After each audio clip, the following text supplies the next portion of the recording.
来讲，西班牙是欧盟生产猪肉生产上济国家，煞搁爆发非洲猪瘟。因的农业部长表示，讲会赶紧来处理所有的病例甲经济损失，降到上低。也咱台湾嘛宣布会禁止西班牙的活猪甲猪肉产品进口到国内。传统的西班牙火腿风大大概半年到1年，最后熟成时间可能要2到3年以上。上顶级的是伊比利火腿，西班牙是欧盟上大猪肉生产国，差不多占1/4。昨天是被证实搁一摆爆发非洲猪瘟疫情。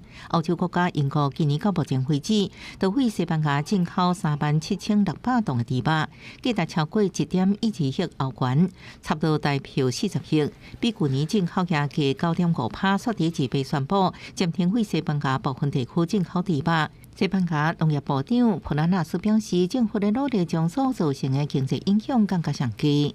De los 400 certificados de exportación para productos de porcino a 104 países, un tercio se encuentra bloqueado en estos momentos.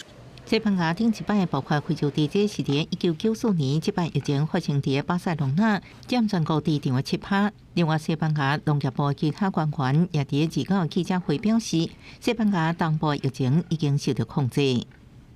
La prioridad desde el punto de vista sanitario en estos momentos está centrada en ese perímetro, en esa cápsula de esos 20 kilómetros, donde debemos concentrar todos los esfuerzos para tratar de erradicar, de limpiar todos los posibles casos que pudiera haber en esa zona y evitar su propagación.